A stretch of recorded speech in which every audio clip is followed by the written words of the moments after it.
tabi'ahum bi ihsanin ila yaumiddin. Amma ba'du. Bismillah, mari kita lanjutkan ngaji filsafat kita. Muat ya ruangannya, enggak apa-apa. Di depan masih ada kursi, kalau mau di depan enggak apa-apa. Desekan dikit-dikit enggak apa-apa. Oke, ya. Alhamdulillah ternyata kita lebih tangguh daripada LCD-nya. LCD-nya sudah tidak kuat, sudah dipakai ngaji berseri-seri. Nah, kita masih berminat dengan ngaji filsafat. Oke, saya tidak tahu kalau karena ini temanya Hinduisme, ini mungkin bagian dari skenarionya. Ya, yang di atas ada sesuatu yang bikin kalian hari ini terbawa arus untuk ngaji filsafat, entah dalam kerangka skenario besar apa. Oke, bismillah ya. Kita malam ini melanjutkan minggu lalu. Apa kalau bahasa saya ngincipi, bahasa Indonesia ini apa ngincipi itu? Mencicipi Hinduisme, karena tidak mungkin lah saya ngomong Hinduisme satu sesi. Sebenarnya yang kita omongkan minggu lalu tentang 6 sistem filsafat, itu masing-masing sistem itu panjang dan luar biasa. Itulah Hinduisme.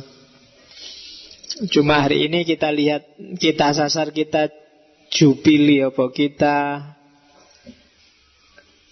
kita ngemil dikit-dikit lah. Apa jupili itu bahasa Indonesianya apa? Kalau ada makanan banyak terus kita cuil dikit-dikit itu. Nah, kita nidili, podo Jawa nidili.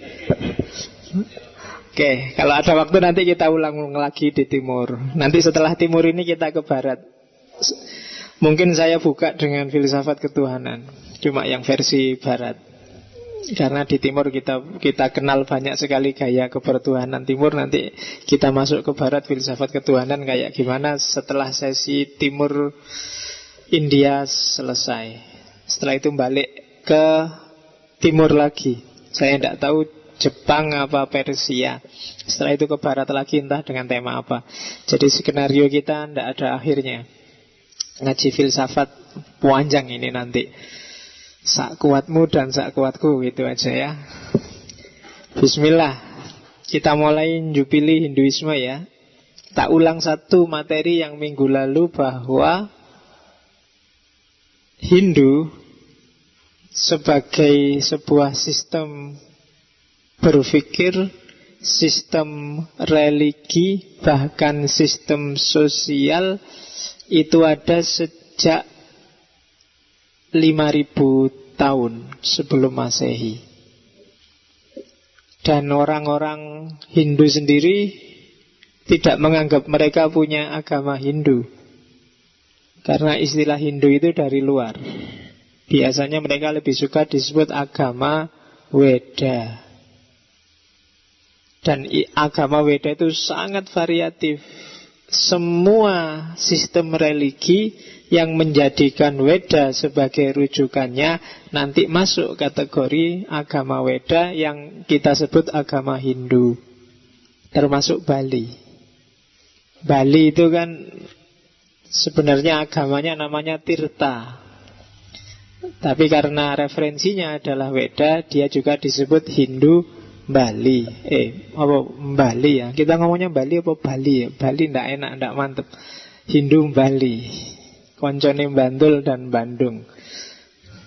Ya, orang Jawa itu kalau Bali gitu kurang ampuh.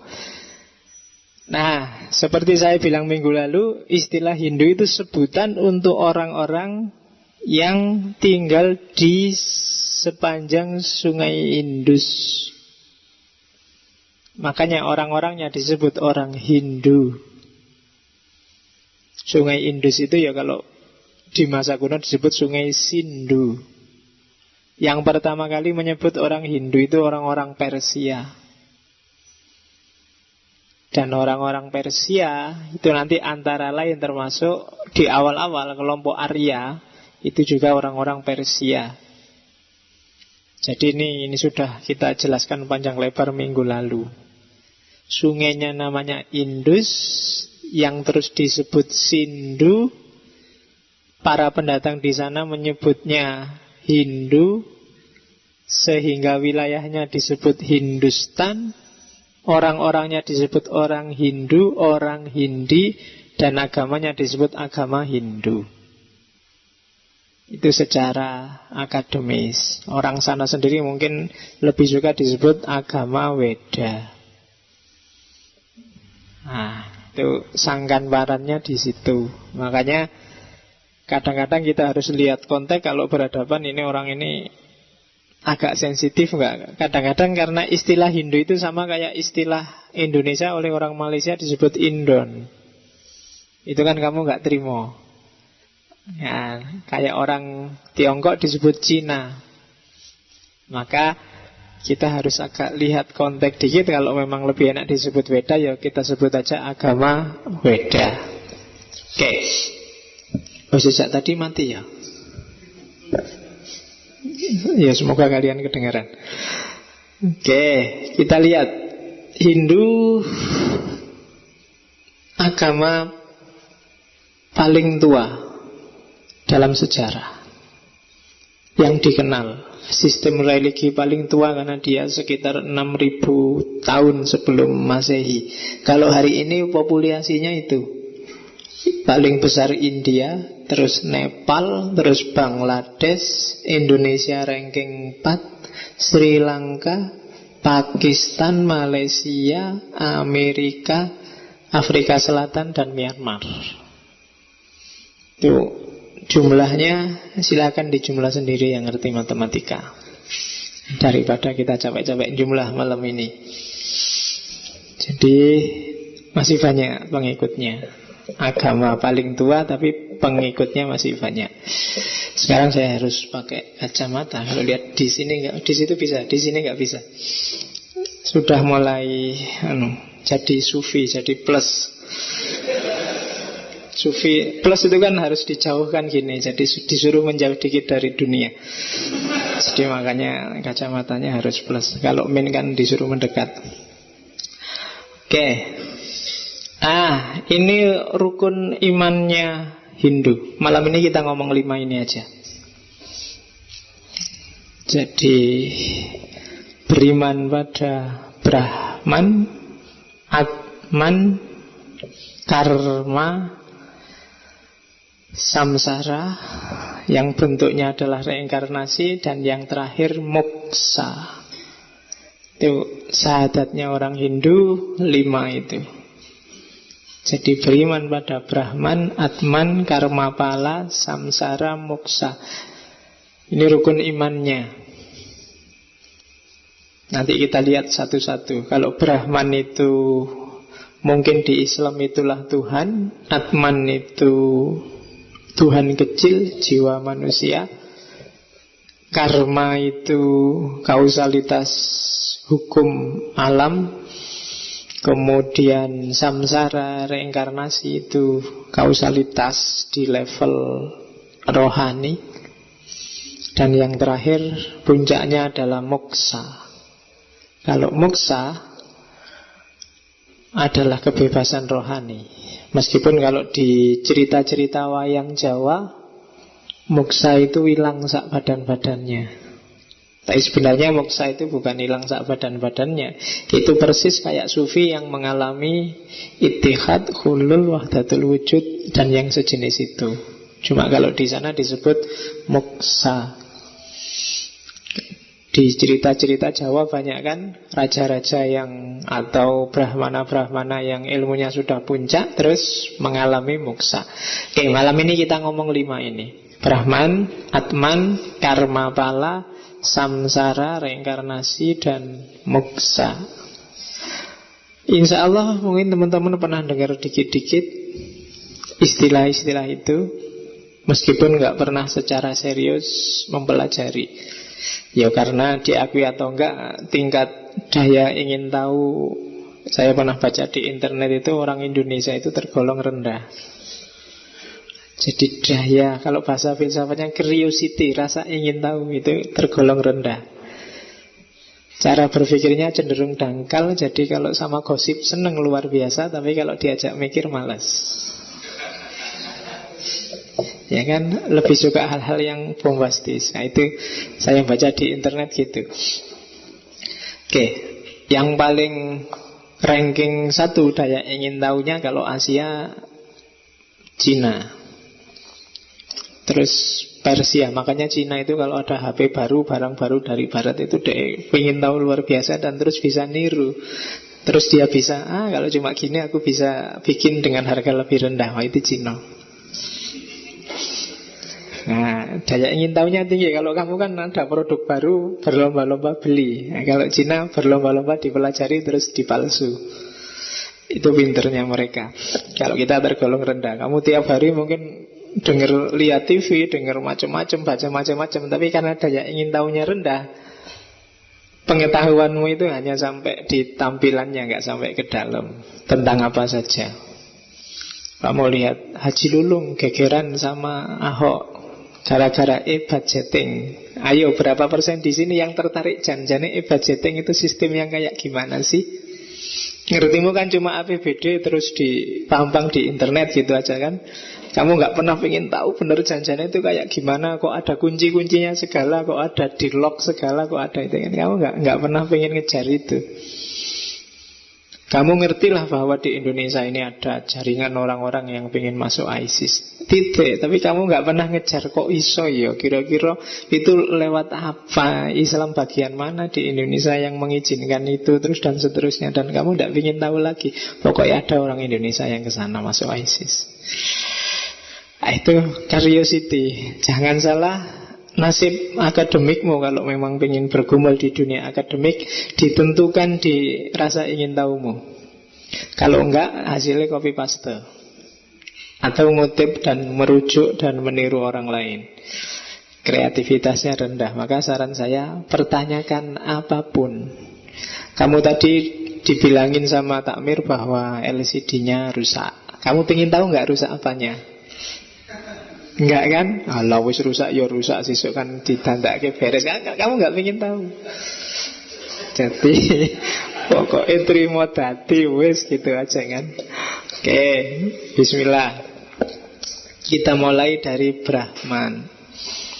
Yang sudah ngerti Islam sedikit banyak akan lebih gampang menyerap Hinduisme. Makanya itu yang minggu lalu saya sebut passing over. Kadang-kadang milik kita itu bisa dipahami lebih jelas pakai kacamata orang lain. Perhatikan ya, kadang-kadang orang yang bisa komentari kamu cakep apa enggak itu kan di luar, bukan di dalam. Orang yang enggak kenal sama sekali kamu, begitu lihat kamu, wah cakep sekali, itu biasanya lebih jujur daripada teman-teman dekatmu, saudara-saudaramu, apalagi bapak ibumu. Ya kan? Jadi kita sekali sini passing over untuk dengan kacamata yang berbeda lihat ajaran kita mungkin lebih mencerahkan. Itu yang dilakukan oleh orang-orang seperti Hussein Nasr, Fritjof Swan dan kawan-kawan. Termasuk di ini konsep Brahman. Ya kan? Brahman ini kalau di kita Tuhan. Kalau di Hindu masih ada sosoknya, meskipun nanti aliran tertentu sudah nggak ada sosoknya. Nanti kalau di Buddha nggak ada sosoknya sama sekali. Tapi yang jelas Brahman itu persis, kalau ada yang ngerti sifat-sifatnya Allah, Asmaul Husna itu plek ada di situ semua.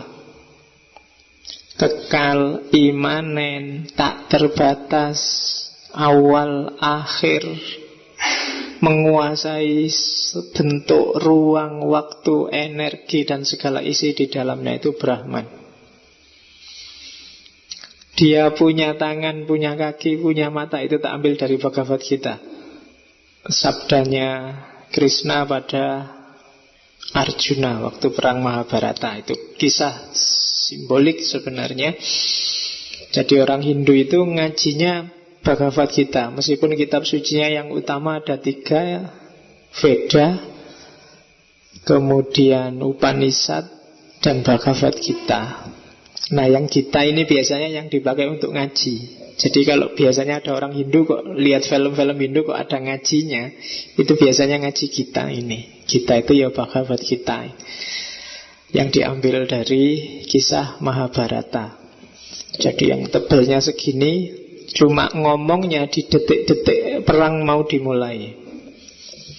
Jadi kalau di Mahabharata itu enggak, orang melihatnya Krishna sama Arjuna itu cuma ngomong sebentar, tapi sebentar itu jadi jilid yang tebal sekali tentang hakikat hidup dan kehidupan.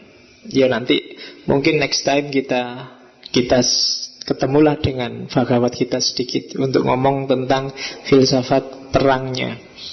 Karena tren baru hari ini yang bisa menyaingi filsafat perangnya Sun Tzu itu Bhagavad Gita, termasuk filsafat bisnis. Hari ini banyak orang bisnis yang lebih suka pakai Gita daripada pakai Sun Tzu. Nanti kita lihat ada istimewanya apa. Brahman tidak perlu saya jelaskan satu-satu. Intinya kayak katanya Otto di fenomenologi, Rudolf Otto, bahwa dia adalah sesuatu yang mysterium tremendum et fascinatum. Misterius, menggentarkan, bikin takut, tapi sekaligus mempesona. Khas ya. Sesuatu yang misterius, jadi susah sekali dipahami, tapi menggentarkan, bikin orang takut sekaligus gentar. Itu kan merasa kecil di depannya, tapi sekaligus mempesona. Mempesona itu kan berarti kamu ingin mendekat. Oh, itu kan kontradiksi luar biasa. Dipahami susah, bikin kamu gentar, tapi kamu jatuh cinta, terpesona, dan ingin mendekat. Itu Brahman. Itu Allah. Itu Roh Kudus kalau di Kristen. Itu Buddha kalau minggu depan kita ngomong Buddhisme. Jadi sesuatu yang dideskripsikan nggak bisa. Mysterium tremendum fascinatum itu kan manifestasi batin kita ketika kita berhadapan dengan itu. Kalau kamu belum pernah merasakan itu, saya sejak kecil Islam Pak, tapi Allah itu nggak pernah bikin aku pingin tahu misteri, nggak pernah bikin aku tergetar, dan nggak pernah bikin aku terpesona. Yang saya pahami, Allah itu bikin saya capek karena nyuruh sholat, nyuruh puasa, nyuruh haji. Nah, berarti kamu belum kenal dia. Dan itu nanti yang diserang habis-habisan oleh Hinduisme. Keberagamaan model tidak sadar. Itu sebenarnya kita alami tiap hari. Kita lahir nggak sadar, kita hidup juga nggak sadar, kita ngapain aja nggak sadar, nggak tahu tujuannya apa hidup.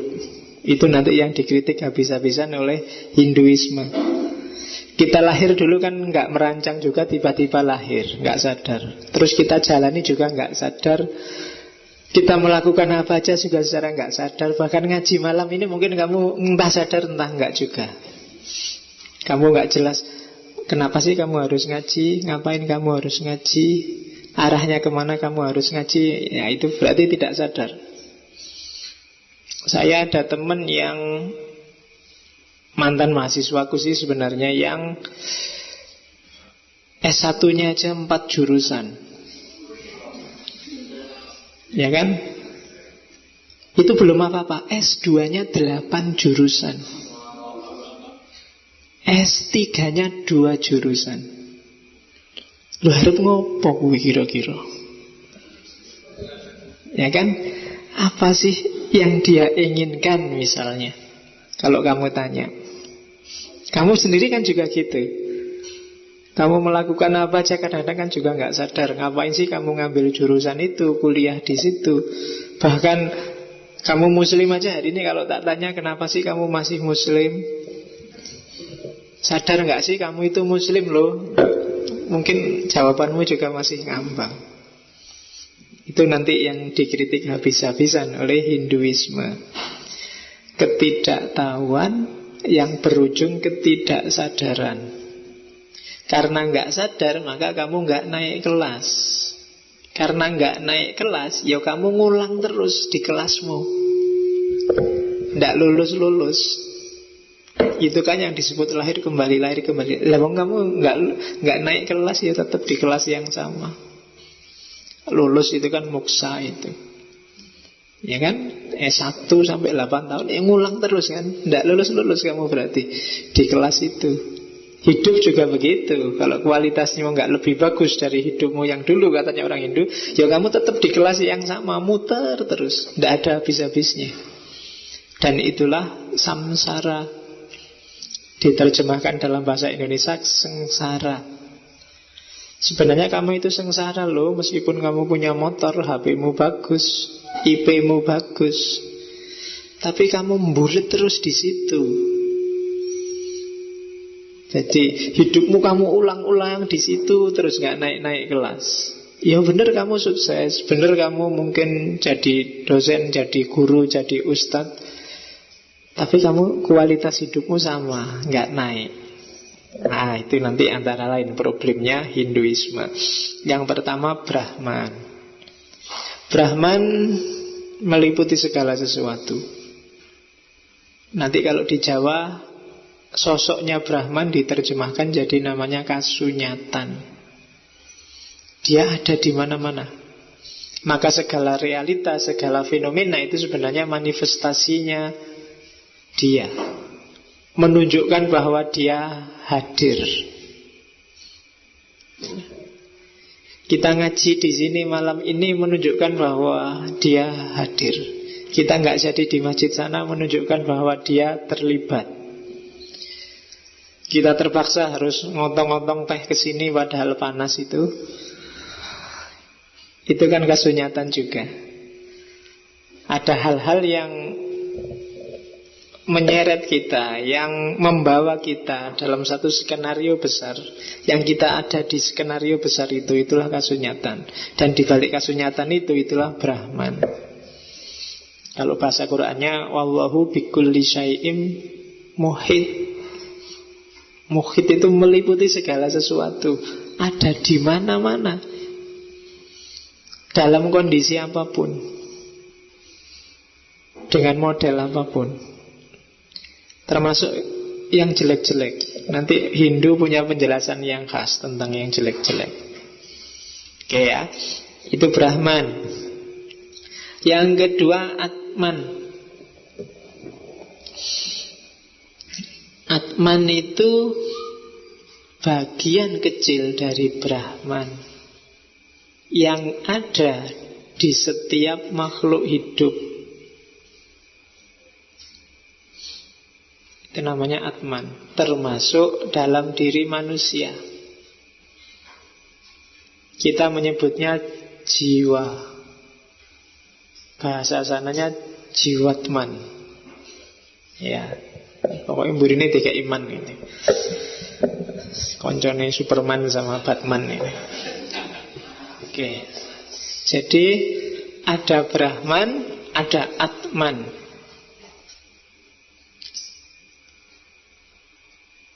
Lawannya Atman itu fisik. Jadi tubuh kita ini hardware-nya, software-nya itu Atman. Mata fisik ini kalau nggak ada Atman, dia nggak akan bisa melihat. Yang bisa melihat karena dia punya daya jiwa, namanya daya melihat. Daya melihat itu tidak sama dan sebangun dengan mata. Orang meninggal itu mungkin matanya masih bisa dipakai loh kalau dipindah ke orang yang masih hidup, misalnya dicangkokkan. Bahkan jantung aja bisa dicangkokkan. Kalau orangnya sudah meninggal, jantungnya dicangkokkan.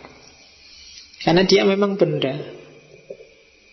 Cuma dia tidak punya daya apa-apa. Yang punya daya adalah kalau Atman masih ada di situ, maka mata punya daya melihat, telinga punya daya mendengar, hidung punya daya mencium apa membau kalau hidung. Hidung punya daya membau, mulut punya daya Mulut daya apa? Lidah, mulut. Lidah punya daya mengecap. Lidahnya tetap sama, tapi kalau atmannya pergi, ya lidahnya nggak bisa apa-apa. Dikasih sate pun dia nggak seneng, nggak ketawa-ketawa. Wong sudah nggak bisa apa-apa. Gitu. Sudah mati rasa, ditinggalkan oleh atman. Oke, jadi gampang-gampangannya itu.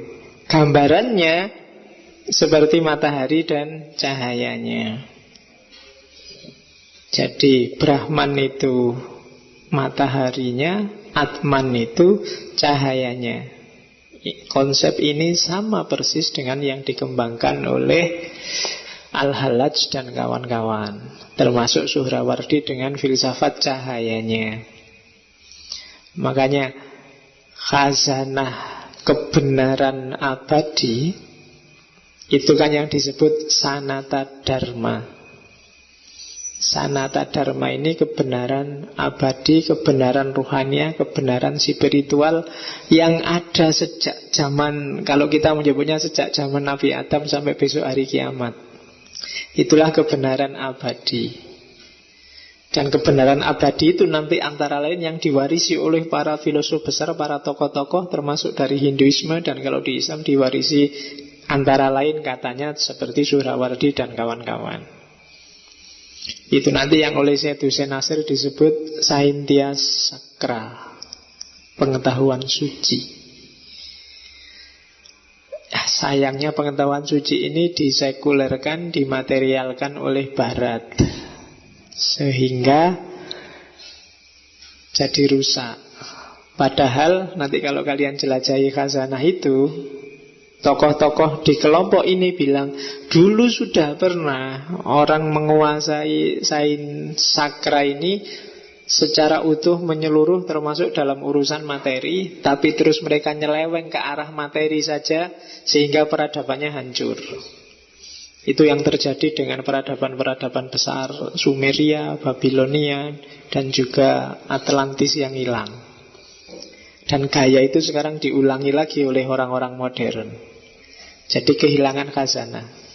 Bahkan di salah satu buku yang saya baca ada yang bilang bahwa pengetahuan suci termasuk tentang materi itu dikuasai oleh beberapa orang-orang suci. Nah, kalau di Islam menyebutnya beberapa wali yang tersembunyi. Dan hari ini pengetahuan itu nggak diobral secara gratis, dikeluarkan satu-satu aja sesuai kepentingannya manusia. Karena kalau tiba-tiba dikeluarkan semua, nasibnya kayak Atlantis, nasibnya kayak cuma satu-satu pun karena dunia ini sudah tua, ya sudah banyak keluarnya. Jadi tinggal ditunggu akhirnya akan ada siklus. Nah itu cari sendiri di khazanah-khazanah spiritual.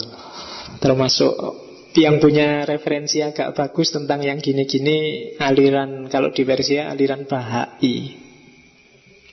Atau cari di tasawuf falsafi yang tertarik. Cuma yang enggak apa-apa karena isinya bulet. Iya. Nah, cuplikan kecilnya dari Sanata Dharma itu nanti ada di Hindu. Makanya di sebelah ada kampus Sanata Dharma. Itu sebenarnya yang punya harusnya Hindu, harusnya kampus Hindu itu. Harusnya, cuma dipakai ya enggak apa-apa. Wong cuma istilah.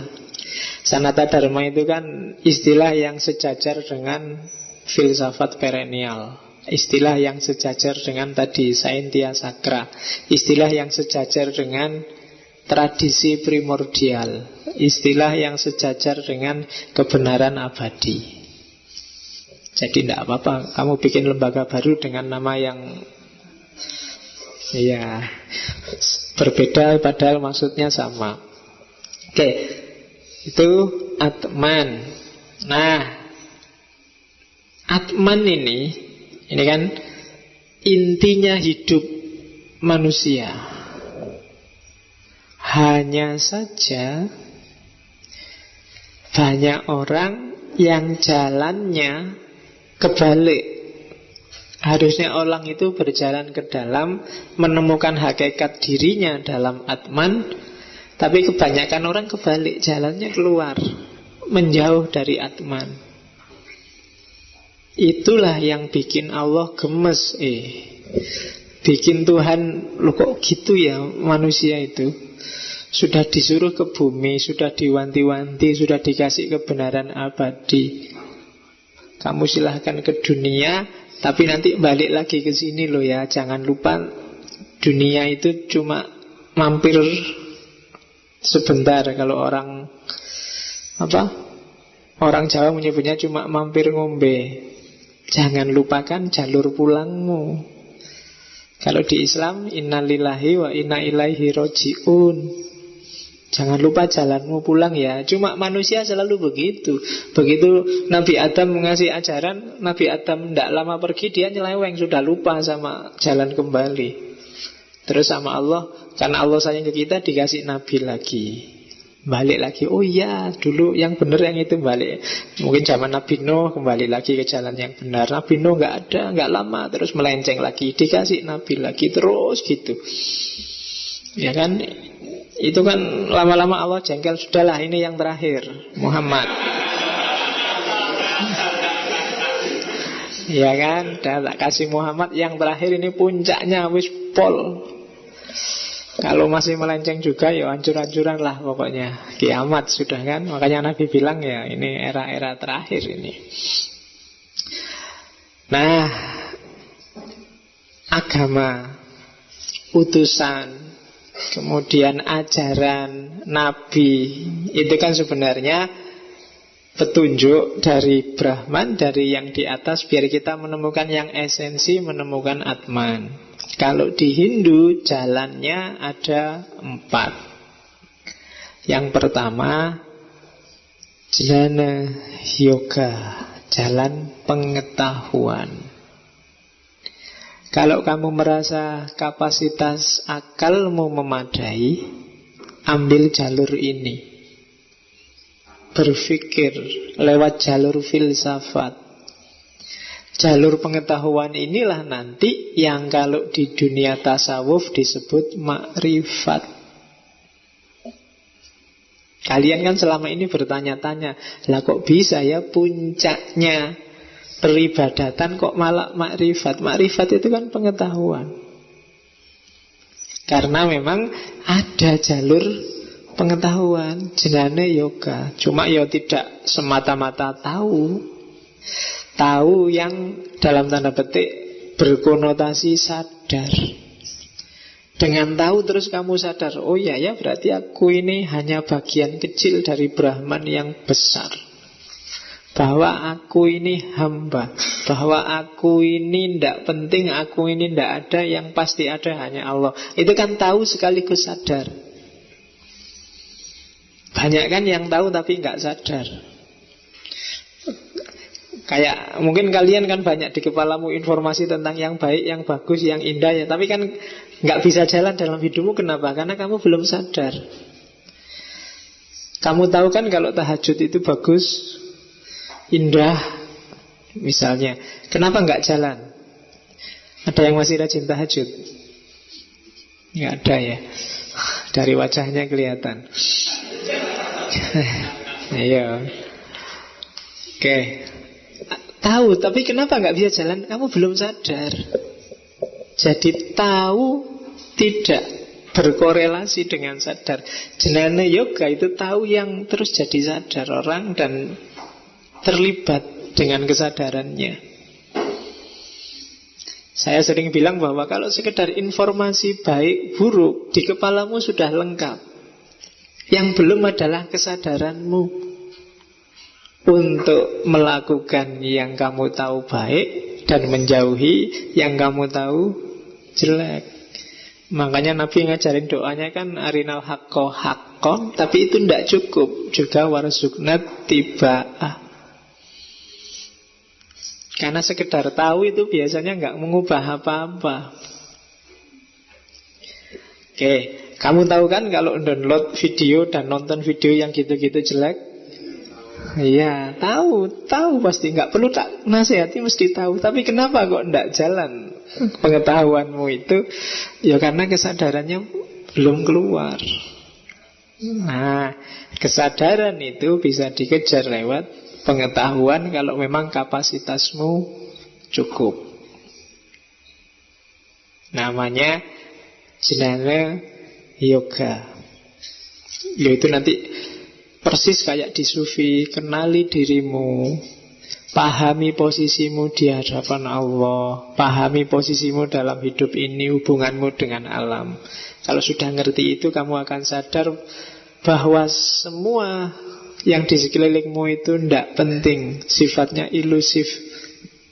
Yang inti adalah Atman tadi, dalam rangka menemukan kesejatian, yaitu Brahman.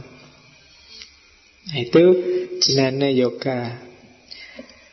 Untuk menemukan pengetahuan lewat Atman, jalurnya 3. Yang pertama mendengar, yang ketiga berpikir, yang kedua berpikir, yang ketiga pengalian. Pengalian itu kalau di bahasa filsafat kan semacam proyeksi. Jadi, atau secara logis itu berpikir dalam corak analogis. Kalau mendengar jelas, kayak ngaji ini kan kamu cuma mendengar. Itu juga termasuk laku dalam jnana yoga. Jadi mendengarkan terus sadar, iya ya. Nah, waktu ustadznya ngomong terus kamu mantuk-mantuk, astagfirullah, aku kok kayak gitu ya. Itu kan laku juga loh, jangan salah. Meskipun sudah keluar yang balik aslinya. Tapi kan lumayan ada yang disentuh oleh ustadzmu. Nah, itu mendengar, dia jadi laku. Ada baiknya orang-orang yang gampang menyentuhmu, ustadz-ustadz, kiai-kiai yang gampang nyenggol kamu, bolak-balik kamu dengarkan senggolannya biar kamu ingat terus. Entah ustadz siapa, guru siapa yang menurut kamu orang ini bisa menyentuh. Mungkin di TV boleh, nggak di TV boleh, atau buku juga boleh, atau tokoh siapa juga boleh. Nggak usah apatis ala ustadz di TV itu ustadz abal-abal semua apa. Ya nggak usah gitu. Sopo ngerti dari yang abal-abal itu kamu dapat sesuatu yang luar biasa, kan gitu. Kalau nggak cocok ya nggak apa-apa, nggak cocok, tapi jangan menjelek-jelekkan. Tradisi kita kan sering gitu. Kalau nggak cocok terus dijelek-jelekkan. Biasa aja, orang nggak suka, orang nggak cocok, tapi jadi nggak biasa kalau kamu terus menjelek-jelekkan. Nah, mendengar, ya kan? Kalau bahasa Qur'annya mau'idhah hasanah. Jadi ada level yang memang harus dikasih mau'idhah hasanah. Yang kedua, ini yang sangat cerdas, jalurnya para filosof, kontemplasi, berpikir sendiri, muhasabah, tafakkur. Jalur kedua. Yang ketiga, pengalihan. Pengalihan itu semacam hikmah, berpikir analogis, memahami diri dari berbagai perspektif. Mendengar, berpikir, pengalihan. Kenapa harus ada yang ketiga disebut? Karena kadang-kadang kita siap yang kedua tapi nggak siap yang ketiga. Kamu siap memahami dirimu dari perspektif dirimu sendiri, tapi dari perspektif orang yang tidak suka kamu nggak siap.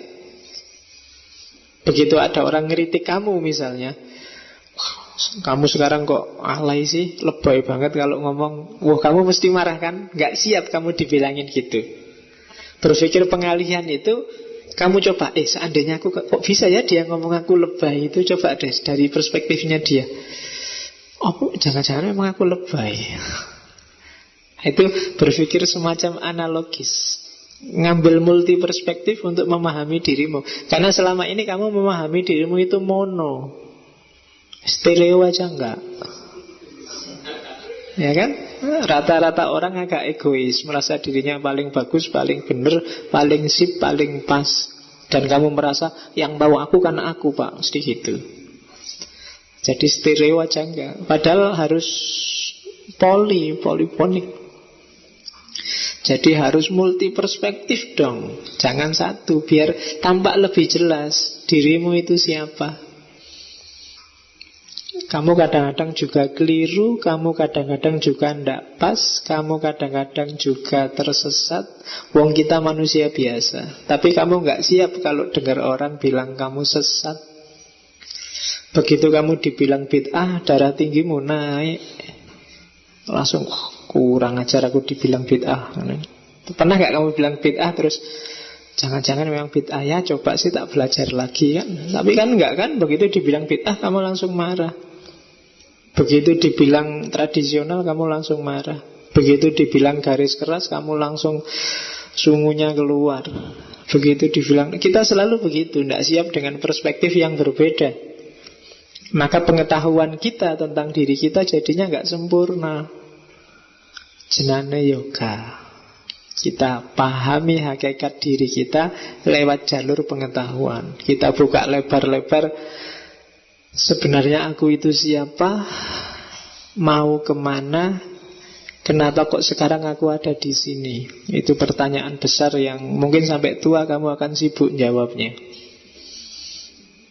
Karena nggak sembarangan orang bisa nemu jawabannya. 3 pertanyaan besar ini, kalau kamu gagal menjawabnya, katanya orang Hindu, besok kamu akan lahir kembali untuk mencari jawaban pertanyaan yang sama. Iya, dan akan terus gitu. Itu yang tadi tak sebut, kamu tidak naik kelas.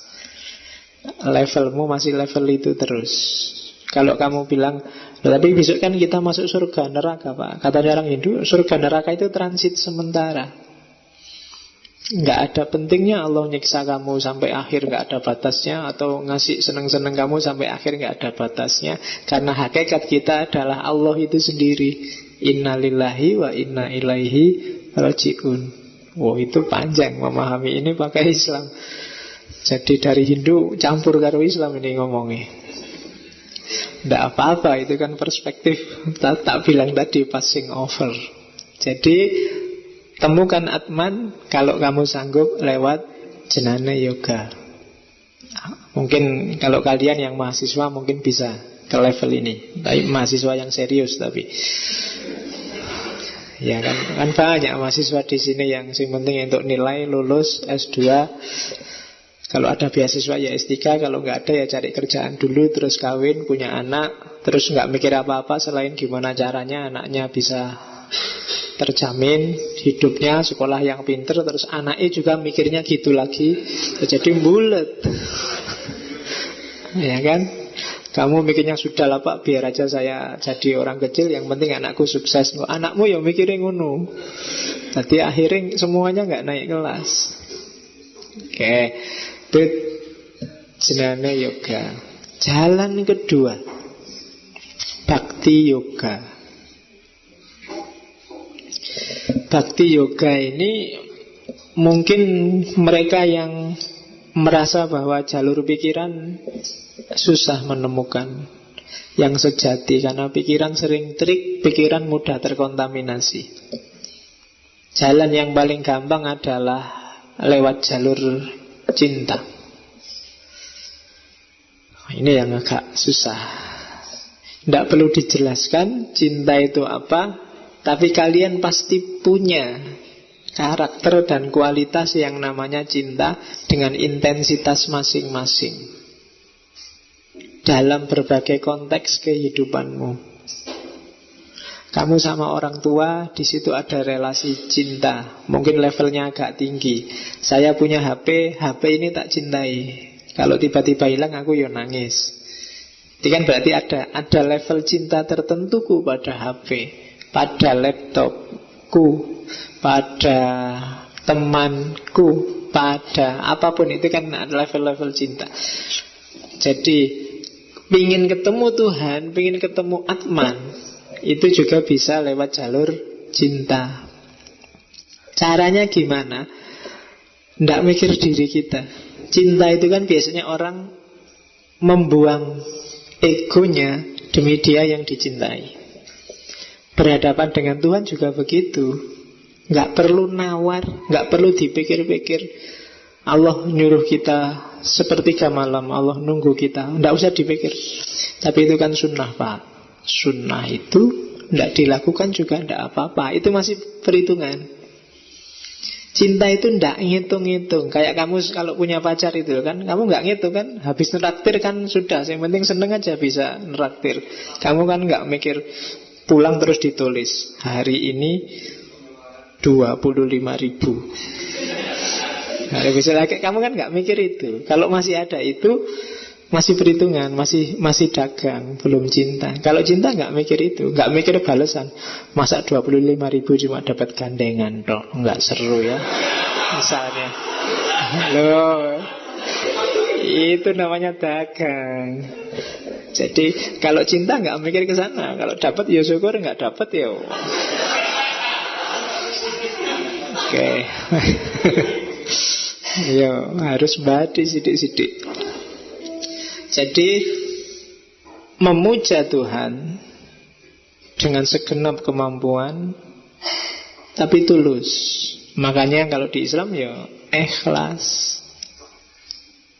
Nyawanya cinta itu keikhlasan. Yang bahasa Indonesianya adalah ketulusan. Manifestasinya kalau yang di Hinduisme, yang di Bhakti Yoga, itu yang pertama mencintai Tuhan dengan setulus hati. Yang kedua mencintai dalam kehidupan. Maksudnya apa? Hidup kita modusnya harus modus cinta terhadap apapun. Yang ketiga mencintai dia, mencintai hal lain karena dia. Dan yang keempat mencintai dia tanpa pamrih. Tulus itu awalnya, tanpa pamrih itu akhirnya. Di awal tulus itu berarti bersih, dan di akhir tanpa pamrih berarti tidak ingin imbalan apa-apa selain keridhaan yang dicintai. Asal engkau rela, cukup sudah. Itu kalau dalam agama. Asal Allah ridho, makanya kan ilahi anta maksudi waridoka matlubi. Asal kamu ridho ya Allah, aku ngantuk-ngantuk tak belain sholat, ndak apa-apa wis. Capek-capek tak antar jemput, ndak apa-apa wis. Kan gitu. Asal pacarnya seneng, asal Allah ridho. Nah, memuja ke atas, tapi secara horizontal modusnya juga harus modus cinta. Modus cinta itu ya hidupmu berhadapan dengan apapun, kalau bisa landasannya cinta. Kalau hari ini itu landasan paling ketara kan landasannya ekonomi, untung rugi. Kamu mikir kamu dapat apa sih, berapa yang kamu berikan dan berapa yang kamu dapat. Kalau itu bukan cinta. Cinta itu kamu tulus berikan semampu yang kamu berikan. Ada balasannya atau tidak ada balasannya nggak masalah. Kalau Allah nyuruh sholat jamaah karena kamu cinta padanya yang nyuruh kamu sholat jamaah, nggak usah mikir 27 apa 26 apa 25. Itu cinta. Kan kamu sering kan negosiasi sama Allah gitu. Ya Allah, wah, wiritan aja kan kamu pakai tasbih 33, pas 33. Emangnya kalau dibonusi 1, 2 apa enggak bisa? Sudah pas Pak, itu sudah enggak bisa ditawar. Ya kan? Ada enggak yang kemana-mana bawa tasbih cetekan itu yang ada itu? Subhanallah, subhanallah, 2.200. Kurang 250 lagi.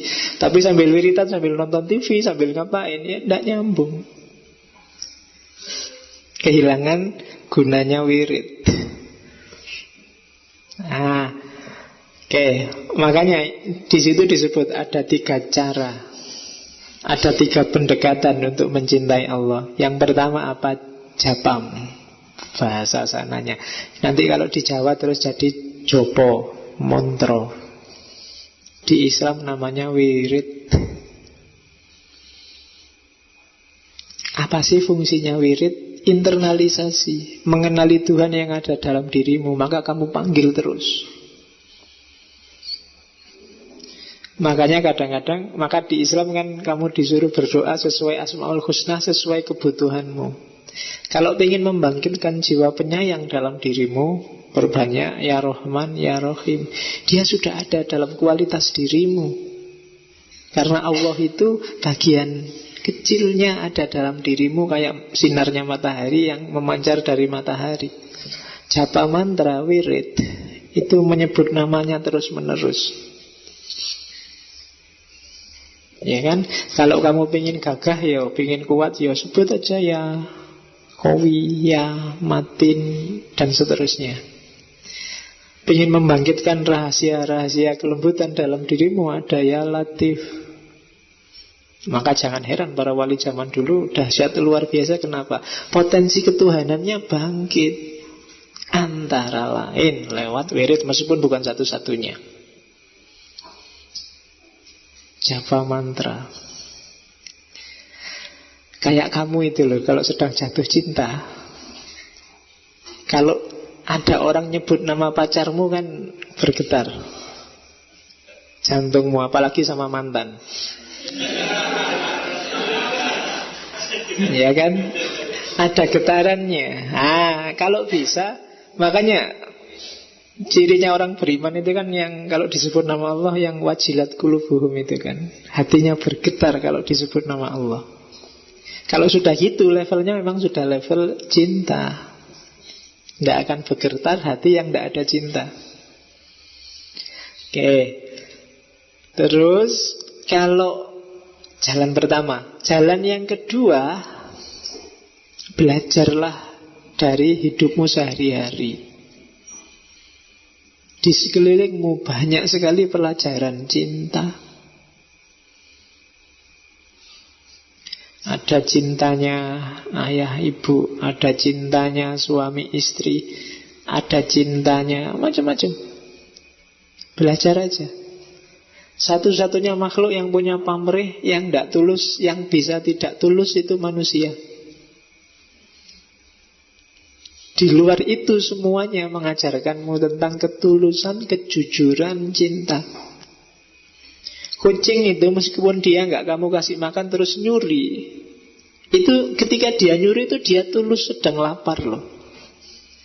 Tidak pernah kucing sudah kenyang terus nyuri, itu tidak ada. Ketika kalau dia sampai nyuri itu karena memang dia sangat lapar dan kamu yang deket dia pelit, nggak ngasih makanan. Dia nggak pernah sudah kenyang, tak kerjain orang ini, tak curinya anunya. Nggak ada kayak gitu kucing. Jadi dia selalu tulus. Dia selalu, harimau pun gitu. Dia tidak pernah iseng sudah kenyang nyari cemilan saya mengerti banyak. Tidak ada dia. Kenyang ya sudah. Yang bisa kayak gitu manusia. Maka belajarlah dari semua yang ada di sekelilingmu yang bukan manusia, semuanya mengajarkan cinta. Kecuali yang dirusak sendiri oleh manusia keseimbangannya. Dan risikonya harus ditanggung sendiri. Jalan kedua. Jadi jalan yang pertama itu jalan suluk yang kamu ulang-ulang terus, yang kamu cintai. Yang kedua, belajar dari dunia cinta yang ada di sekelilingmu. Dan yang ketiga, benchmark. Apa benchmark itu? Kalau tadi belajar, kalau ini niru. Ada 3 gaya niru. Yang pertama niru, bersikap seperti orang yang dilindungi pada yang melindungi. Nah ini logikanya adalah logika kebutuhan. Jadi proyeksikan, sadarilah bahwa kamu itu butuh Allah. Maka jalanmu untuk mencintai Allah lebih cepat. Wah kalau nggak ada Allah, kelihatannya nggak mungkin aku masa depanku cerah. Wah kalau nggak ada Allah, susah aku cari istri. Wajahku kayak gini pas-pasan juga, apa-apanya nggak ada yang unggulan. Nah ini kalau nggak ditolong Allah, nggak laku-laku aku ini. Nah butuh kan. Kalau butuh kamu cintanya lebih cepat. Jadi jalan pertama itu, sadarilah bahwa kamu butuh Allah.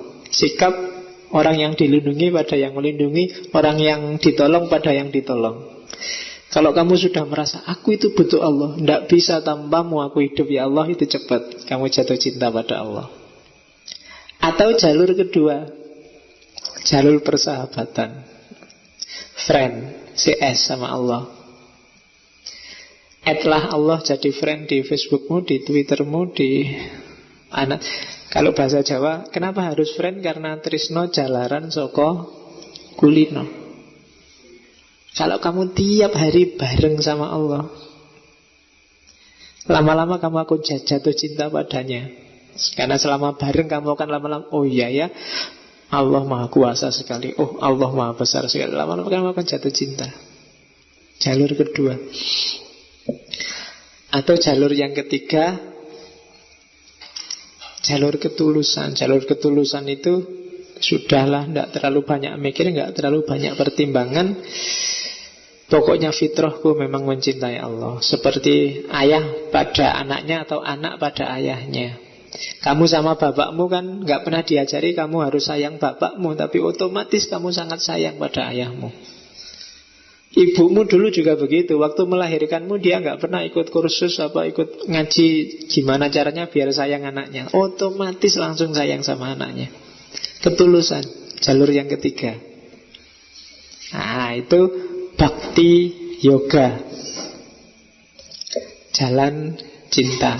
Jadi bisa lewat jnana yoga, bisa lewat bhakti yoga untuk menemukan esensi. Yang ketiga, karma yoga.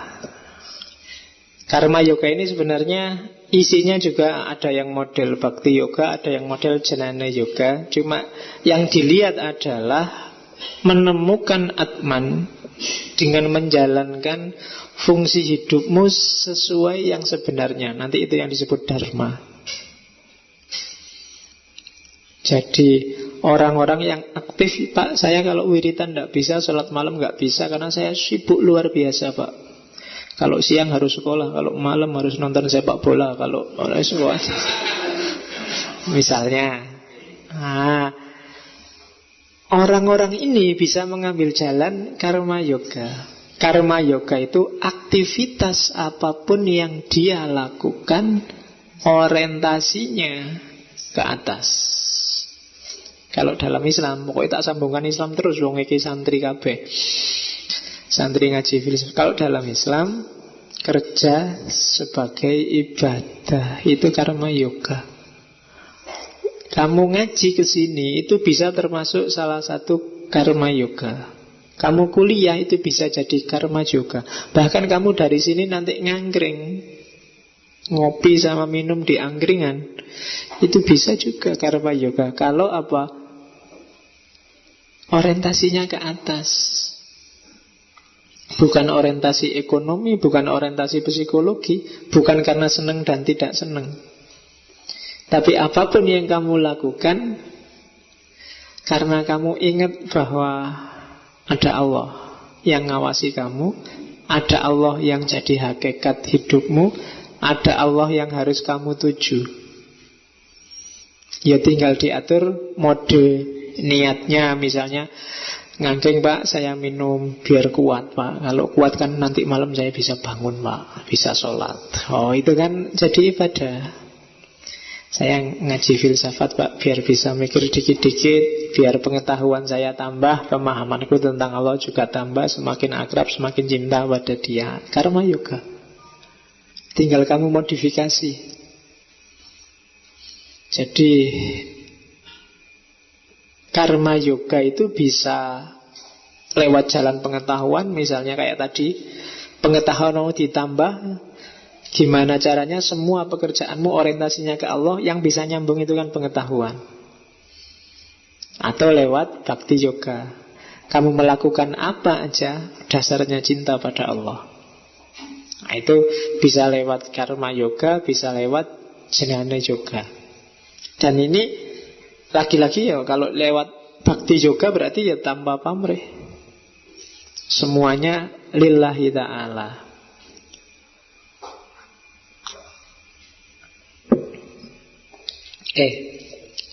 Dan yang terakhir, ini yang dianggap paling berat adalah Raja Yoga.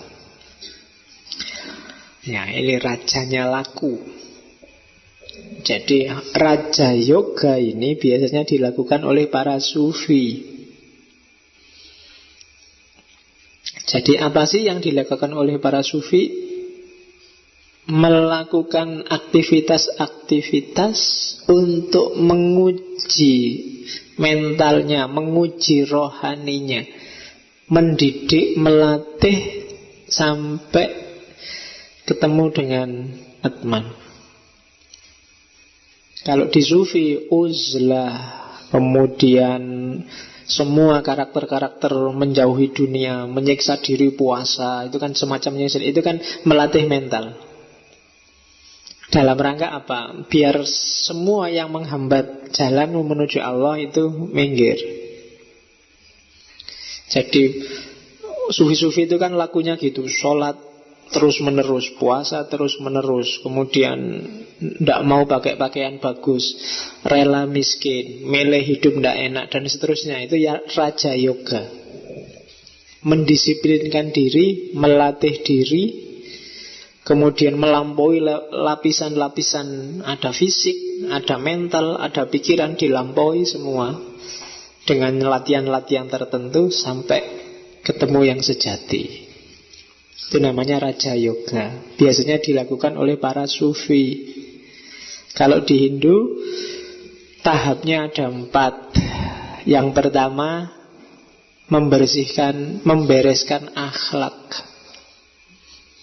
Untuk memasuki raja yoga, moralitasmu harus beres. Tidak membunuh yang kasar, atau yang lebih lembut, tidak membenci. Selama masih banyak kebencian, kamu tidak akan bisa memasuki raja yoga, karena jalanmu akan diblokir oleh kebencianmu. Tidak mencuri, tidak mesum, tidak curang, murni secara batin. Nah, itu yang pikirannya masih ngeres, masih mesum, harus dibersihkan. Jadi tidak akan bisa kamu menempuh jalan itu, tidak akan bisa kalau pikiranmu masih aneh-aneh. Jadi persiapan etisnya, kalau langkah pertama nggak beres, kamu tidak akan sukses ke langkah selanjutnya. Setelah itu baru gerak badan, gerak nafas. Kalau di Islam disebut ibadah. Setelah akhlaknya beres baru ibadah. Tidak bisa dibalik. Kalau kita sering dibalik, fikihnya dulu, akhlaknya belakangan. Allahu Akbar dulu, mukul-mukul dulu, terus melupakan akhlaknya. Nggak, akhlak dulu beres, baru ibadah. Akhlak itu kan termasuk yang ikhlas tadi, ketulusan tadi. Kalau ini nggak beres, ibadah juga kacau. Akhlak ibadah itu kalau di Hindu termasuk pernafasan yang kalian kenal dengan yoga itu kan. Disuruh duduk bersila, disuruh ngulet, disuruh kepala di bawah, disuruh macam-macam itu. Itu ritual yang harus diawali dari situ. Cuma yoga yang populer kan dipotong yang kedua itu aja, biar perut langsing, biar nggak gampang pusing. Kan itu sekarang yoga itu. Ya itu boleh, cuma itu motong jalur. Harusnya sebelum ke sana harus beres dulu akhlaknya. Kalau itu belum beres, ya nanti nggak ketemu tujuannya, nggak akan nyampe ke raja yoga. Setelah akhlaknya beres, ibadahnya mantep, terus tafakkur. Setelah tafakkur, terus semedi. Semedi itu menggabungkan diri dengan yang sejati. Jadi melenyapkan identitas diri, kemudian membuka diri sehingga Brahman datang. Itu yang kalau di tasawuf ada hulul, ada ittihad. Itu sebenarnya yang puncak dari semedi. Semedi yang sukses, 4 jalan ini kalau sukses, raja yoga ini kalau sukses, hasilnya nanti yang kita sebut moksa. Sebelum 4 ini sukses, orang tidak akan bisa moksa. Jadi ada jnana yoga, ada bhakti yoga, ada karma yoga, ada raja yoga. Jalur ilmu, jalur cinta, akhlak, jalur kerja, aktivitas, dan yang terakhir jalur latihan mental, raja yoga. 4 jalan itu nanti akan membuat orang menemukan hakikat hidup yang namanya Atman. Yang Atman itu sebenarnya kalau kamu sudah ketemu Atman, otomatis kamu ketemu dengan Brahman. Otomatis kamu menyatu dengan Tuhan. Otomatis kamu ilaihi roji'un. Itu loh. Itu nanti yang oleh, kalau di Sufi, ideologi kayak gini, misalnya di Jawa oleh Sesiti Jenar disebut mati sakjroning urip. Mati di dalam hidup. Jadi ilaihi roji'unnya itu sekarang, meskipun belum mati tapi sudah ketemu dengan Allah. Jadi kenapa? Karena kita dari Allah dan akan kembali ke sana. Innalillahi wa inna ilaihi roji'un. Kalau ada orang mati kan kita gitu. Nah, kita sudah bisa ilaihi roji'un kalau kita bisa membereskan diri kita sekarang. Tidak usah nunggu besok. Oke, itu versi Raja Yoga. Sekarang kita ngomong karma. Ini syahadat yang ketiga dari Hinduisme. Kalian pasti sudah ngerti karma. Karma pala itu, karma itu perbuatan, pala itu buah atau hasil. Nanti istilah pala ini diadopsi ke bahasa Indonesia jadi pahala. Pahala itu sebenarnya hasil. Kalau kamu rajin, pahalamu adalah IP-mu tinggi, itu pahala. Kalau kamu kerja serius, kamu akan kaya, itu pahala.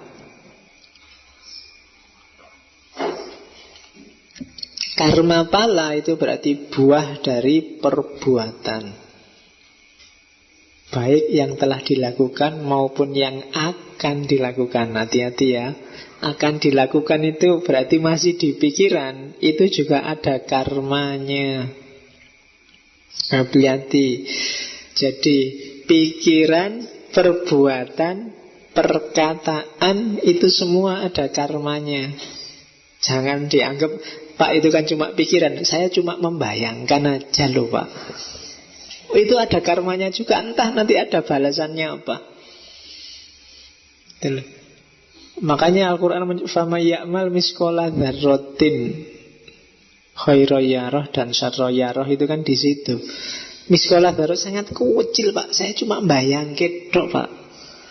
Nggak tak apa-apain, cuma tak lihat terus tak bayangke. Wow, seandainya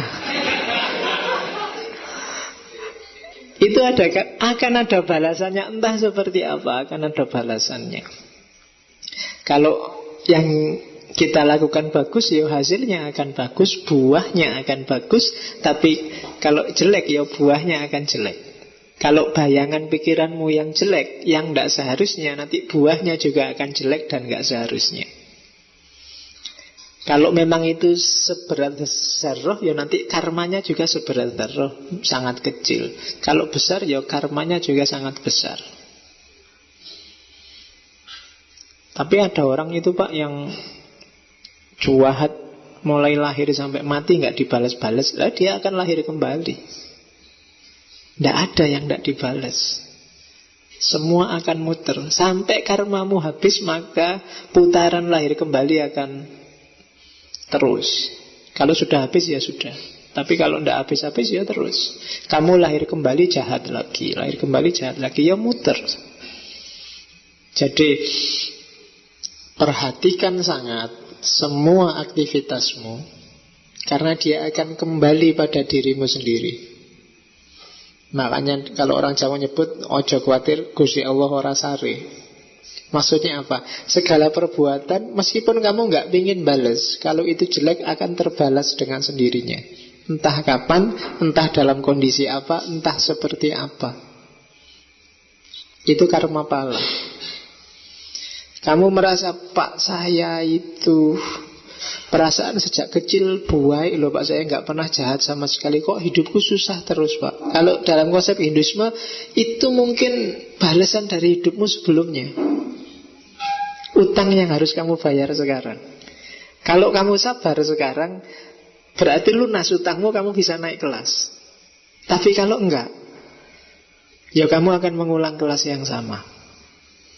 Makanya orang selalu nasihat paling dahsyat dan paling susah di jalan itu kan sabar. Sabar le, Gusti Allah ora sare. Itu mungkin tidak cuma berhubungan dengan hidupmu hari ini dan sekarang, tapi hidup dulu dan yang akan datang mungkin juga gitu. Harus diperhatikan. Kalau kamu jahat luar biasa, kamu bisa lahir kembali dengan jahat dan luar biasa. Dan akan terus begitu. Ya syukur-syukur kalau kemarin utangmu 100, di hidup sekarang dibayar 50, besok tinggal 50. Nah, tapi kalau sudah tinggal 50, besok jangan ditambahi lagi. Tapi selesaikan sisanya, jangan malah nambah, nanti balik 100 lagi. Nah itu karma. Kausalitas kalau dalam bahasa filsafat. Sebab akibat. Kalau kamu yang bikin sebab, terimalah akibatnya. Gitu loh. Makanya di bahasa Indonesia ada istilah tanggung jawab. Jawab itu kan belakangan. Apapun yang kamu lakukan harus berani menanggung jawabannya. Maksudnya apa? Menanggung akibatnya. Tanggung jawab itu kan tanggung akibat. Jangan mau enaknya saja, gitu kan? Akibatnya juga harus mau kamu tanggung. Nah, kalau di Hindu ada 3 jenis karma pala. Ada sangcita karma pala. Sangcita karma pala itu seperti tak jelaskan tadi, balasan dari kehidupanmu sebelumnya. Ada prarabdha karma pala, itu balasan kamu baik sekarang dan dibalas sekarang langsung. Kamu jujur sekarang dan kamu sukses sekarang. Itu prarabdha. Dan yang ketiga, kriyamana karma pala. Kamu baik sekarang tapi balasannya besok di kehidupan yang akan datang. Kamu jahat sekarang dan balasannya besok di kehidupan yang akan datang. Jadi hidup kita isinya itu. Oke, terus karma pala saya bilang tadi bolak-balik ada hubungannya dengan reinkarnasi. Kelahiran kembali. Ini nanti yang disebut samsara. Jasad kalau sudah mati hancur, tapi jiwa tidak. Jiwalah nanti yang akan menanggung semuanya. Itu reinkarnasi. Jiwalah nanti yang lahir kembali, masuk ke tubuh yang baru. Dan siklus ini terus sampai tadi puncaknya namanya moksa itu tadi. Kalau sudah moksa berarti jiwa sudah bebas dari keterikatan, sudah bebas dari utang-utang dunia, maka dia bisa bersatu dengan Brahman. Dan yang bisa kayak gini itu manusia. Bahkan dewa atau malaikat pun kalau pengen bersatu dengan Brahman, dia harus turun level. Makanya di cerita-cerita India itu kan banyak yang turun level. Dewa terus jadi manusia, terus naik lagi. Malaikat turun level jadi manusia. Kalau kayak film-film barat itu terus naik lagi. Itu reinkarnasi. Di Quran banyak ayat-ayat yang indikasinya reinkarnasi, cuma nggak perlu saya sebut, nanti rame mesti. Kamu cukup ngerti ini sebagai ideologi Hinduisme. Tapi ada namanya, kalau dunia psikologi modern, ada namanya past life regression. Ini teorinya psikologi. Salah satu cara untuk mengejar kenapa sih orang ini kok depresi, nggak ada sebab apa-apa. Kenapa sih kok orang ini tiba-tiba psikologinya kayak gini. Itu past life regression itu, kalau Freud psikoanalisis kan dibangkitkan bawah sadarnya. Ini tidak sekedar bawah sadar, tapi bawah sadar yang melupakan koleksi pengalaman di kehidupan yang dulu. Itu past life regression. Kamu cari dengan keyword itu, carilah di Google lah, mungkin kalau kamu ingin tahu lebih jauh seperti apa. Syukur-syukur kamu bisa latihan. Jadi ada caranya. Mungkin kamu pernah ngalami semacam deja vu, kamu nggak pernah ke situ, tapi begitu ke situ, kayaknya kok pernah ke sini ya. Itu bisa dikejar pakai past life regression. Jangan-jangan memang di kehidupanmu yang dulu kamu ada hubungannya dengan tempat itu. Atau ketemu orang, nggak pernah sama sekali ketemu orang, begitu ketemu kayak sudah pernah ketemu lama ya sama orang ini, ya di mana ya nggak ketemu. Itu bisa, namanya past life regression. Jadi ada hubungannya dengan kehidupanmu yang dulu. Makanya orang kadang-kadang watak itu terbangun, kalau di teorinya Hinduisme, sebelum di kehidupan sebelumnya. Orang yang di kehidupan sebelumnya panglima perang, itu pun di kelahirannya kembali jadi apapun dia susah meninggalkan watak aslinya. Oke, saya nggak perlu jelaskan panjang lebar, yang penting mekanismenya seperti itu. Itulah reinkarnasi, kelahiran kembali. Jadi ya mungkin di antara yang ada di sini mungkin dulunya ada yang mantan panglima perang, apa mantan raja, apa mantan filosof, apa mantan apa, kan siapa sih ngerti? Ya, kalau kamu lihat di YouTube itu aktivitas past life regression itu orangnya agak dihipnotis biasanya, terus dia bisa memerankan dirinya sebagaimana kehidupannya di masa lalu. Kalau di masa lalu penyanyi, dia bisa nyanyi, tapi nyanyi gaya dulu.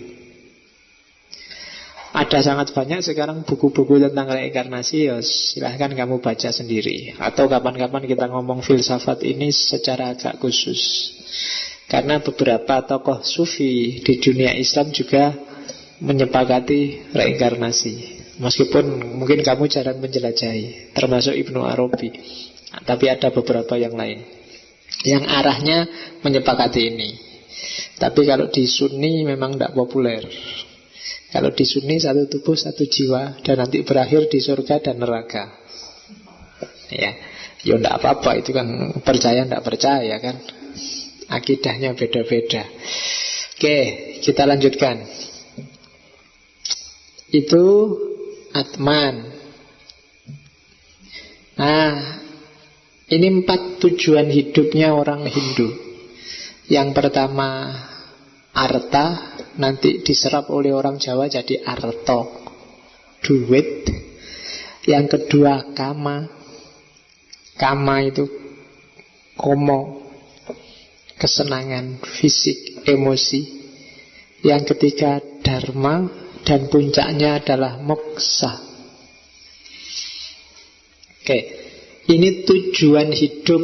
Tidak perlu munafik, tidak perlu gaya bahwa hidup ini langsung rohani, langsung pengen moksa, ora iso. Ada tahapan-tahapannya. Kalau tahapan bawah belum beres, kamu tidak akan bisa naik ke atas. Paling bawah arta, di atas arta kama, di atas kama dharma, dan puncaknya adalah moksa. Kalau arta itu kepemilikan material, ya kan? Kamu kedinginan, terus kamu butuh baju, maka punyalah kamu baju. Baju kan juga tujuan. Kalau baju aja belum beres, ya kamu tidak bisa sholat dong. Sholat kan nyuruh kamu punya baju, nutup aurat. Pendeta juga butuh baju kan, meskipun bajunya cuma warna kuning aja, ya kan? Rambutnya gundul, emangnya gundul pakai apa kalau nggak pakai gunting pakai? Jadi butuh harta tetap. Dianggap murah apa hidup ini meskipun kamu uzlah. Jadi kepemilikan material, meskipun jangan berhenti di situ. Kalau berhenti di situ, kamu akan berhenti pada kesenangan indrawi. Kamu terjebak pada ilusi. Karena materi itu tidak abadi. Materi hanya jadi penunjang. Dia tidak boleh jadi tujuan terakhir, tapi dia harus dilewati. Makanya kalau di Islam ya kamu harus kaya dulu dong, baru ndak suka dengan dunia. Kalau duit aja nggak punya, kamu nggak bisa bilang saya nggak suka duit. Ya memang kamu nggak punya. Iya kan? Nggak bisa. Saya Pak sekarang ngambil jarak dengan dunia. Saya harta saya. Memang kamu nggak punya. Jadi nggak ada mengambil jarak, otomatis kamu berjarak. Jadi harta harus kamu lewati stasiun ini. Melewati berarti apa? Kamu pernah ngalami terus kamu lampaui. Jadi harus beres dulu hartanya. Ini fisiknya. Mentalnya juga harus beres. Kama, komo, kesenangan, cinta, kepuasan batin. Makanya ada buku yang sangat terkenal zaman itu namanya Kama Sutra. Ya kan? Yang nulis Resi Vatsyayana. Sekitar 600 tahun sebelum Masehi. Saya sempat mikir, perlu nggak ya kita ngaji juga kitab ini sekali-sekali. Jangan salah, Kama Sutra yang tentang itu hanya satu bab, tentang posisi-posisi yang kamu senangi itu. Itu cuma satu bab. Bahkan kelihatannya sekitar bab 2. Kalau bab awal itu pengantar tentang kehidupan, terus ngomong tentang keluarga, bahkan hakikat cinta juga diomong di bab-bab belakang. Ya mungkin karena kamu peduli amat dengan yang itu langsung kamu tonton gambar-gambarnya. Ya kan? Itu pun gambar loh ya. Deskripsinya kan nggak kamu baca. Padahal mungkin di deskripsi itu ada rahasianya. Itu nanti yang berkembang. Kalau di Jawa misalnya ada filsafat namanya tantrisme, tantra. Ini harus beres juga loh kama, sebagaimana arta tadi. Tidak boleh kamu, saya tidak kawin Pak, tidak iso, itu fitrah. Harus dilewati fase ini. Tidak usah gaya, tidak seks-sekan Pak, ora iso. Kalau kamu nggak beres di sini, kamu nggak akan bisa melanjutkan perjalananmu.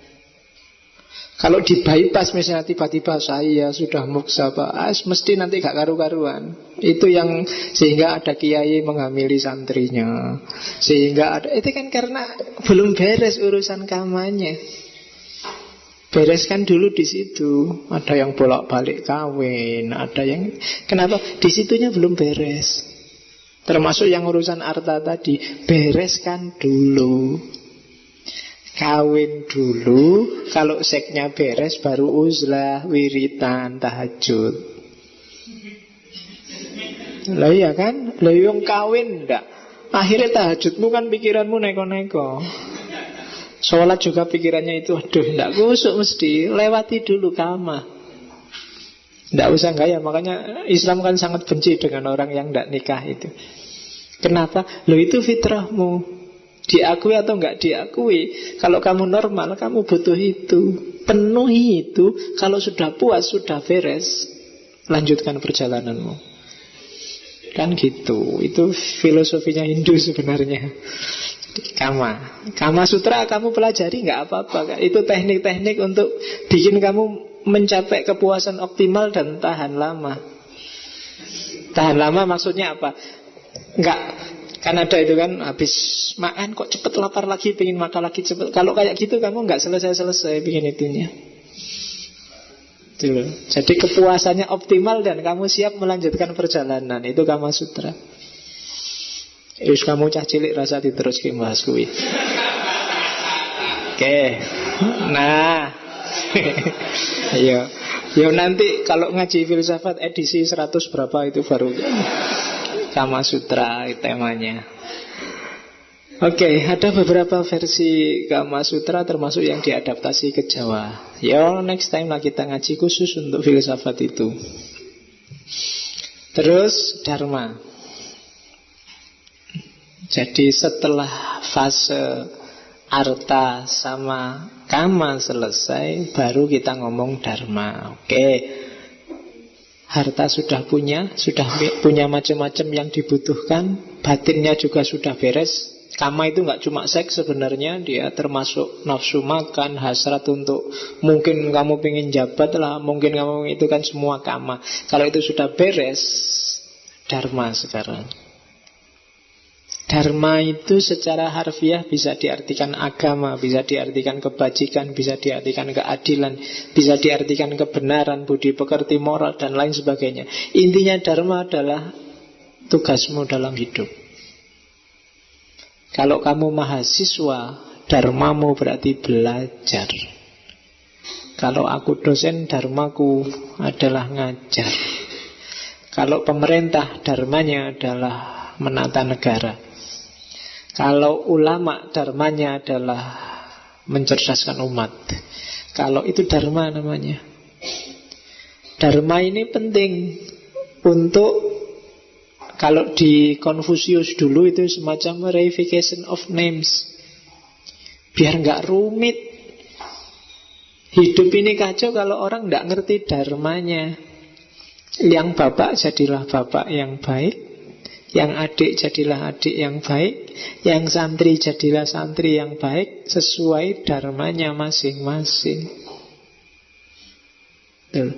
Kalau di Islam dharma itu mungkin semacam amal soleh. Jangan salah, selama ini kamu mengartikan amal soleh itu kan amal baik. Iya, maksudnya baik itu, soleh itu apa? Appropriate, soluhat jasa dukuluh. Jadi sesuai, amal yang sesuai, amal yang pas, itulah amal soleh. Dan itulah dharma. Gitu loh. Ya kalau levelnya Abu Rizal Bakri, ya mungkin amal soleh itu nyumbang sekian triliun. Kalau levelmu, ya nyumbangnya sekian ribu, sekian puluh ribu, atau sekian ratus ribu. Itu makommu, dharmamu selevel itu. Itu dharma namanya. Pahami tugasmu. Karena ya kalau sudah tugasmu, siapa yang akan gantiin wong itu tugasmu. Makanya di Hindu kan kemarin ada sistem kasta. Kasta itu untuk memudahkan orang identifikasi antara lain ya manfaatnya, apa yang harus dilakukan dan apa yang jangan dilakukan. Kalau jadi kesatria, ya jadi kesatria yang baik, bela negara. Kalau jadi rakyat, ya jadilah rakyat yang baik, tidak ngerusui. Itu gunanya ada kasta, biar orang ngerti levelnya. Itu zaman dulu. Tapi meskipun orang tidak setuju kasta, sebenarnya setiap orang harus ngerti dharmanya. Dharmamu itu apa? Kan gitu.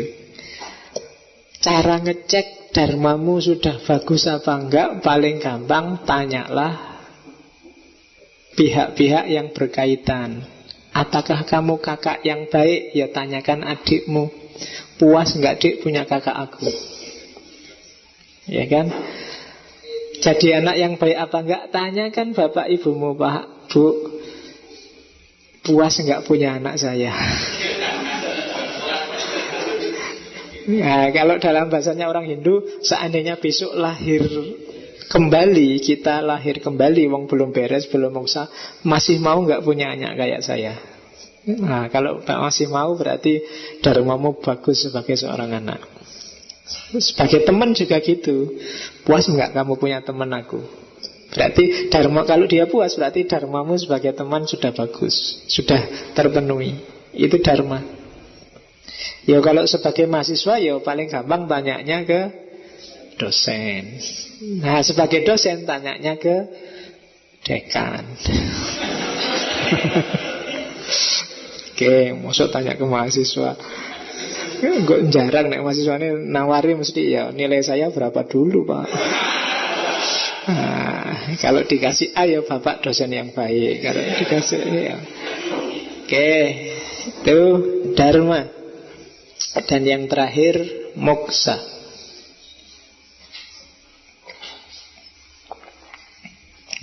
Moksa berarti bebas dari samsara. Samsara berarti lingkaran reinkarnasi.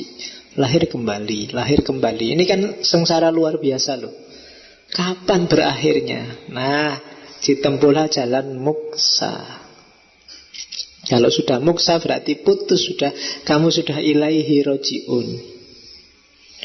Berarti kamu sudah jadi ya ayatuhan nafsul mutmainnah, irji'i ila rabbiki radiyatan mardiyah. Kamu kembali padanya, diridhoi, dan kamu sendiri ridho sampai ke sana.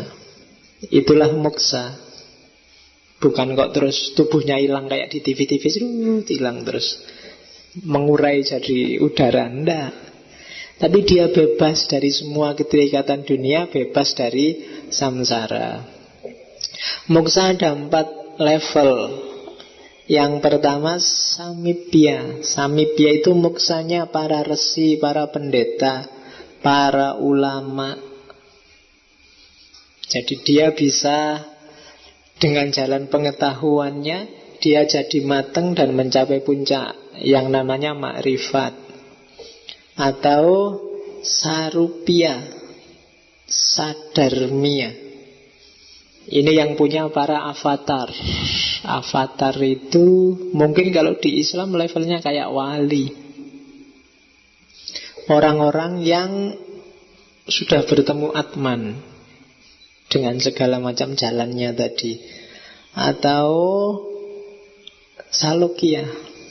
Salokya ini, kalau Sarupya itu orangnya bisa sudah, orangnya masih hidup. Tapi kalau Salokya ini dia sudah mati, tapi muksa karena perbuatan baiknya.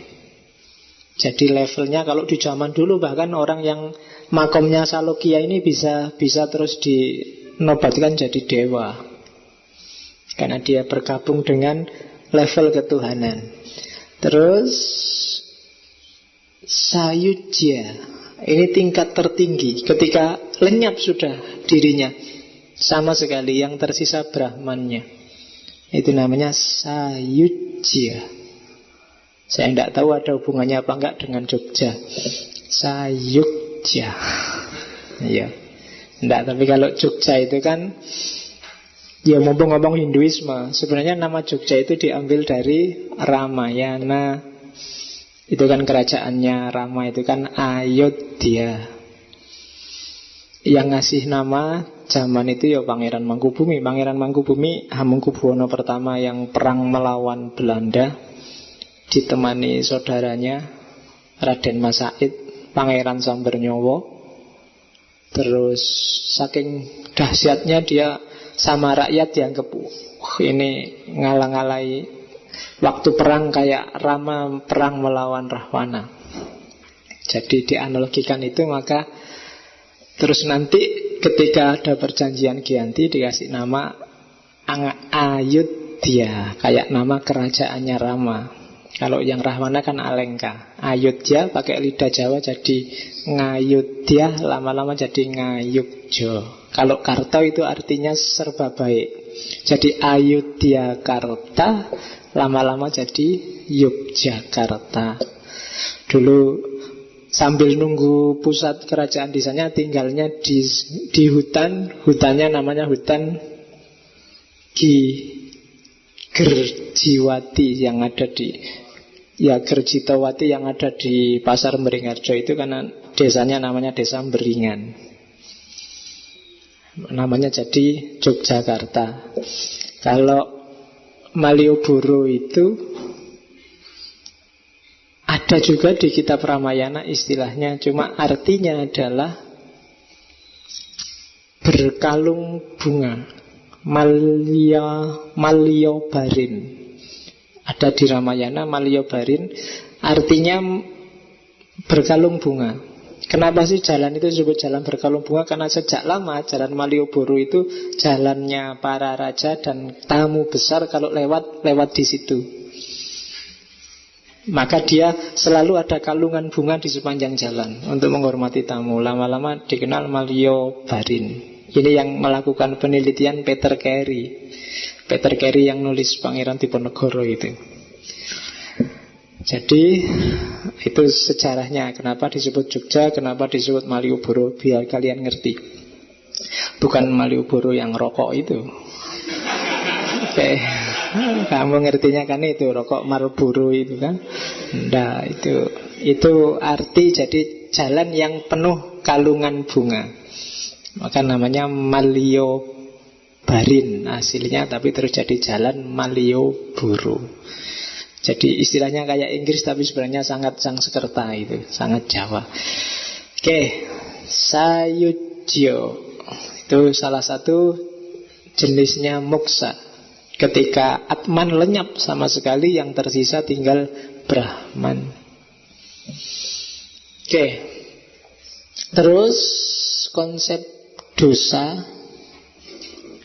Apa sih dosa itu? Kalau di Hindu, dosa adalah jiwamu yang terperangkap oleh ilusi, oleh maya, oleh ketidaksejatian. Jiwamu yang terperangkap oleh kenikmatan indrawi, itulah dosa. Ketika kamu terjebak indera, maka kamu akan terjebak dalam egoisme. Aku. Itu yang pertama. Yang kedua, ketika kamu terjebak egoisme aku, implisit di sana kamu mengakui ada aku yang lain. Akuku, akumu, jadi banyak aku. Ini menjauhkanmu dari yang hakiki. Karena hakikat kita semua itu entitas yang sama. Kita adalah Atman dari Brahman yang sama. Nah, ketika kita terjebak aku, bahwa kita berbeda dengan orang lain, yang terjadi apa? Itu tadi ahanggara, keakuan. Kalau di bahasa Indonesia jadi anggara murka. Jadi angkara murka itu sebenarnya egoisme yang luar biasa, keakuan. Ketika orang sangat egois, akhirnya apa? Hidupnya semakin menjauh dari yang esensi, dari yang hakiki. Jadi dosa adalah ketika orang terjebak dalam ilusi atau terjebak dalam indera, yang itu melahirkan egoisme, dan egoisme melahirkan angkara. Dan angkara inilah nanti yang melahirkan karma. Dan karma ini yang bikin orang harus lahir kembali. Dan kelahiran kembali ini nanti kalau sudah dibereskan, disitulah orang bebas dan mengalami moksa. Itulah Sat, itulah Chit, itulah Ananda. Itulah yang sejati, itulah yang baka, dan itulah kebahagiaan sempurna. Jadi alurnya seperti itu. Jadi karena yang ilusi, kita terjebak dalam dunia indrawi. Karena terjebak dalam dunia indrawi, lahirlah egoisme. Karena egoisme lahirlah angkara murka. Karena angkara murka lahirlah karma yang tidak putus-putusnya. Itulah samsara. Dan ketika karma ini putus karena habis, selesai, lunas, itulah moksa. Jadi itu nyawanya filsafat Hinduisme. Ringkasnya yang tak omongin sejak awal sampai akhir tadi. Oke. Terakhir, bagi orang yang ingin menempuh jalan kehidupan ini, ada 4 fase yang harus kita tempuh. Yang pertama adalah fase sisa. Jadi sisa itu maksudnya kita jadi murid Brahmacari, orang yang diajar. Hari ini kita masih sisa, termasuk saya, Antarvasin. Jadi orang yang hidupnya adalah menghadiri, menunggu, dan melayani gurunya. Entah apa dan siapa yang diposisikan sebagai guru. Kalian itu levelnya sisa. Kalau sudah beres dengan sisa, biasanya kalian akan masuk dunia grihasta. Grihasta itu kalian hidup ya kayak orang lain, orang normal. Yo kerja, yo punya anak, dan seterusnya. Kalau sudah level 2 beres, masukilah level ketiga, Wanaprasta. Ibadah yang benar. Ya kan? Kalau sudah fase ketiga sempurna, lakukanlah fase keempat. Ya kalau di Hindu menjadi biksu yang berkelana biasanya. Jadi orang Hindu itu biasanya kalau umur-umur sudah pokoknya kalau sudah pensiun, dia akan keluar dari rumah, hartanya diserahkan ke anaknya, dia akan hidup religius. Mungkin nyufi, mungkin di tempat mana, pokoknya hidup religius sudah. Anaknya sudah nggak bisa menemui lagi, keluarganya sudah nggak bisa menemui lagi, karena dia melakukan pengembaraan. Disitulah dia mencari moksa, membayar hutang-hutangnya terdahulu. Siapa tahu ada yang belum lunas. Jadi sisa, grista, wanaprasta membereskan urusan agamanya, ya bertapa di hutan itu kan membereskan batin dan lahir agamanya. Setelah itu berkelana. Itu bisa kalian jadikan benchmark. Besok nek wis tuwa arep nyufi, sudah meninggalkan dunia, anak istri harta wis ben diurusi anak-anakmu, kamu melakukan pengembaraan spiritual untuk mencapai moksa. Para raja zaman dulu itu biasanya nanti di fase-fase akhir hidupnya dia mengundurkan diri jadi pendeta. Nah, itu mengembara biasanya, sudah tidak bisa dikenali lagi. Disitulah nanti orang bisa mengalami moksa. Oke, alhamdulillah Hinduisme selesai. Saya bilang tadi ini cuma cemilan ya, ini cuma ngincipi sedikit. Kayak gitu loh rasanya Hinduisme. Yang luasnya ya kamu yang tertarik silahkan belajar sendiri. Ada banyak manfaatnya untuk keimanan kita di level tertentu. Jadi silahkan dihayati sendiri, diperdalam sendiri kalau merasa perlu. Minggu depan kita akan ketemu dengan Buddhisme. Buddhisme itu sebenarnya kritik terhadap aspek tertentu ajaran Hinduisme. Tapi Buddhisme juga punya konsep-konsep tertentu yang jauh lebih sophisticated dibandingkan Hinduisme. Insya Allah kita ketemu minggu depan. Oke, saya akhiri sekian. Wallahul muwafiq, wallahu a'lam bissawab, wal afu minkum, wassalamualaikum warahmatullahi wabarakatuh.